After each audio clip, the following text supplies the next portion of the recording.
এই ভাষাটা হচ্ছে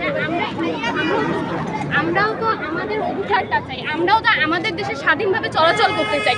আমরা যদি আমাদের দেশে স্বাধীনভাবে চলাচল করতে না পারি তাহলে কোথায় যাব? কার কাছে আছে নারীদের সুরক্ষা? আমরা বাড়িতেই বা থাকবো কিভাবে? আজকালকার 8 বছরের বাচ্চাকেই করা হচ্ছে ধর্ষণ। আপনারা যদি বলেন যে অশ্লীল পোশাকের কথা, 8 বছরের বাচ্চাকে কি আপনারা বাড়িতে বোরকা পরে থাকতে বলেন? আর বোরকা পরে থাকারই বা কি দরকার? আমরা যে রাস্তায় যে চলাফেরা করছি, রাস্তাতেও তো বোরকা পরা নারীরাই ধর্ষণ হচ্ছে। আর এই নারীদের ধর্ষণ কারা করছে? আজকাল শোনা যাচ্ছে মেয়েরা নাকি তার বাবার কাছেই ধর্ষণ হচ্ছে। মেয়েরা যদি তার বাবার কাছেই ধর্ষণ হয় তাহলে কোথায় তাদের সুরক্ষা? যদি আমাদের দেশ নাকি নতুন করে আরো নতুনভাবে গঠন হলো, কোথায় আমাদের নতুনভাবে গঠন হলো? আমরা তো কিছুই দেখলাম না, তার তো কোনো নমুনাই দেখছি না। আজকালকার যুগে নারীরা রাস্তা দিয়ে হাঁটতেই পারছে না। আমরা যে এইভাবে স্কুলে যাই, এইভাবে স্কুলে যাতায়াত করি, মা বাবা তো আমাদের নিয়ে টেনশনে থাকে। কোথায় সরকার কই থাকে?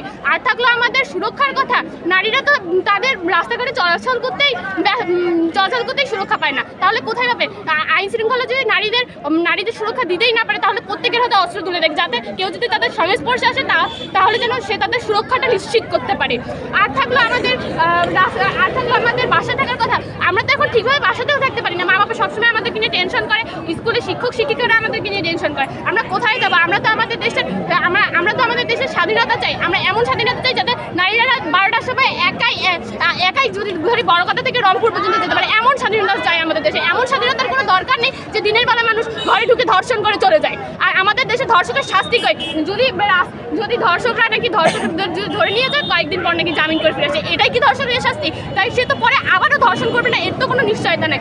আমরা আমাদের ধর্ষকের প্রকাশ্যে শাস্তি দেয় চাই, তাদের ইসলামিক শাস্তি দেওয়া হোক, যাতে পরবর্তী যদি কেউ ধর্ষকের কথা মাথাতেও আনে যেন তার বুক কলিজা একবার হলেও কেঁপে ওঠে।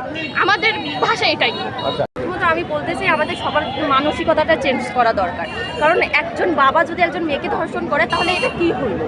যেখানে বাবা মা এর কাছে সন্তান ছিল কলেজের টুকরা, সেখানে বাবা নাকি ধর্ষণ করছে, তাহলে আমাদের মানসিকতা কোন জায়গায় এসে দাঁড়িয়েছে?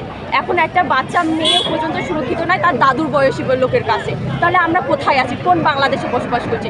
বাংলাদেশের ধর্ষণের আমরা এখনো পর্যন্ত দৃষ্টান্তমূলক কোনো শাস্তিই দেখি নাই। আমাদের যদি রাস্তাঘাটে মেয়েরা যদি সুরক্ষিত না থাকে তাহলে এমন দেশ আমাদের চাই না, এমন দেশে আমরা বসবাস করতে চাই না। আমাদের দেশে কিছুদিন আগে আমাদের বড় একটা আন্দোলনের মাধ্যমে ফ্যাসিস্ট হাসিনাকে দূর করা হলো, কিন্তু সেই স্বাধীন বাংলাদেশে আমরা মেয়েরা এখনো নিরাপত্তা পাইনি। জুলাই আন্দোলনে সবচেয়ে বেশি গুরুত্বপূর্ণ ভূমিকা রেখেছিল নারীরা, তাহলে নারীদের অধিকার কোথায়? নারীদের স্বাধীনতা কোথায়? নারীদের নিরাপত্তা কোথায়?